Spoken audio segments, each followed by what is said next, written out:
Огромный тигр приблизился к рейнджеру, которого жестоко привязали к дереву в самом сердце амазонских джунглей. Но то, что произошло дальше, всех шокировало. Дорогие зрители, напишите в комментариях, где вы находитесь. Нам правда интересно узнать, из какого вы города. Приятного просмотра. Арден был связан и оставлен умирать браконьерами. Его тело дрожало от боли и усталости, а грубые, обтрепанные веревки впивались в кожу так глубоко, что казались частью его раненого тела. Арден с трудом держался в сознании, когда тень гигантского хищника накрыла его, будто ночное облако.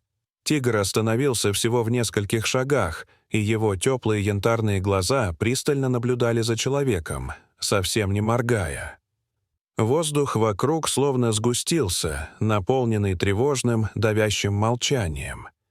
Арден заставил себя поднять взгляд, надеясь уловить хоть одну деталь, хоть малейший признак того, что зверь не воспринимает его как добычу.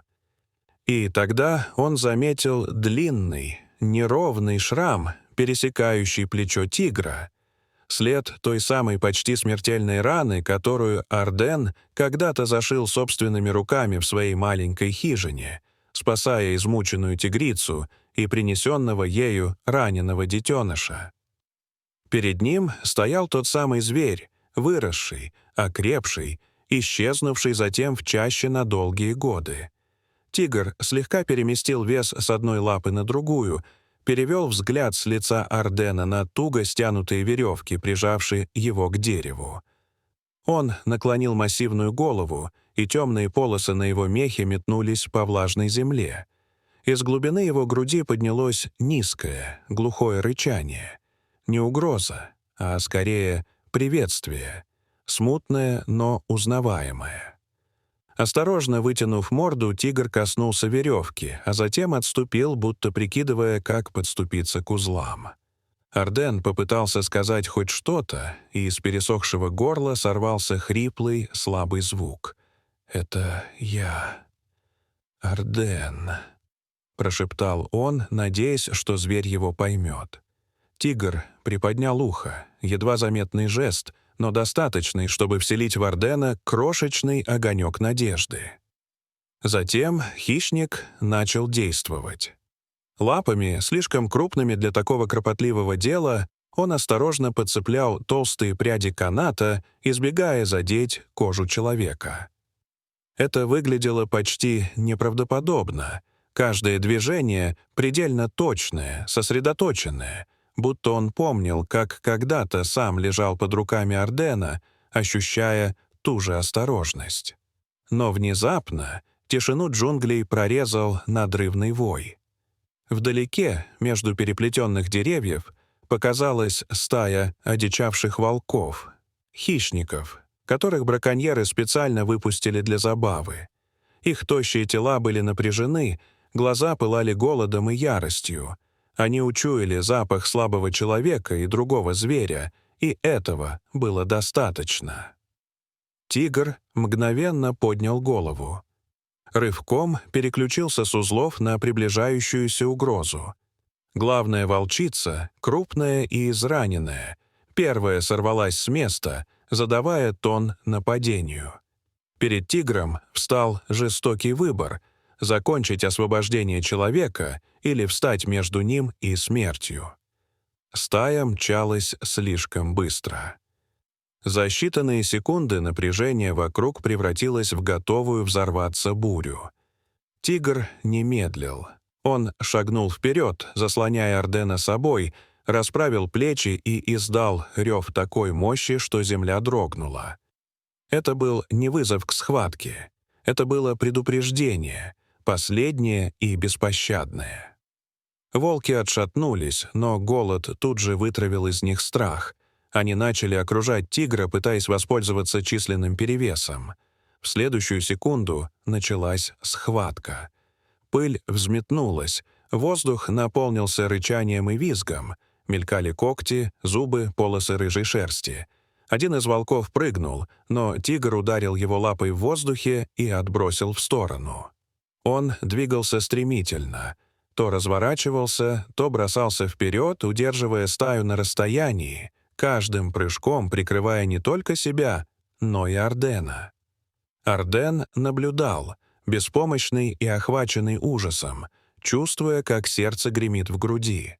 Он ненавидел свое бессилие. В какой-то момент казалось, что стая одолеет тигра, но тот снова и снова поднимался, рвал, бил, рычал, пока, наконец, волки не дрогнули и не исчезли в глубине леса. Когда бой закончился, тигр остался стоять, тяжело дыша. По его боку стекала свежая кровь. Новая рана, полученная лишь за тем, чтобы человек выжил. Он вернулся к Ардену и вновь наклонил голову к веревкам. Его тихий, хриплый звук казался просьбой: «Подскажи мне, чтобы я помог тебе». Арден, почти обмякший от усталости, собрал последние силы. Он начал царапать ослабленную часть каната, стирая кожу о шероховатую кору, и, когда, наконец, показал взглядом на место, где веревка стала тоньше, тигр понял. Сделав глубокий вдох, он резко сомкнул челюсти на нужном участке. Веревка хрустнула и лопнула. Арден обрушился на землю, оглушенный, но свободный. Он попытался подняться и инстинктивно отступил от тигра, хотя тот не сделал ни малейшего движения агрессии. Но опасность еще не исчезла. Из-за деревьев вышли другие тигры, самка и несколько молодых, привлеченные шумом схватки. Они увидели человека, раненого, одинокого, слабого, и восприняли его как добычу. Защитник Ардена немедленно встал между ними. Его рык был не яростью, а предупреждением, требованием. Он под моей защитой. Новопришедшие растерялись, не понимая, почему один из их сородичей защищает человека. Арден, воспользовавшись этим мгновением, отполз за широкий ствол дерева. Его спаситель стоял как живая стена, пока другие тигры медленно, с недоверием, не ушли обратно в чащу. Лишь когда лес вновь стал тихим, тигр обернулся к Ардену. Его огромная грудь тяжело вздымалась. Взор был глубоким, полным странного, необъяснимого смысла. Арден протянул дрожащую руку, и тигр позволил коснуться своего старого рубца, того самого, с которого началась их история. Это был короткий, бессловесный жест доверия, сильнее любых слов. Спустя мгновение тигр фыркнул, повернулся и медленно скрылся в джунглях, оставив Ардена живым. Для Ардена это было больше, чем спасение.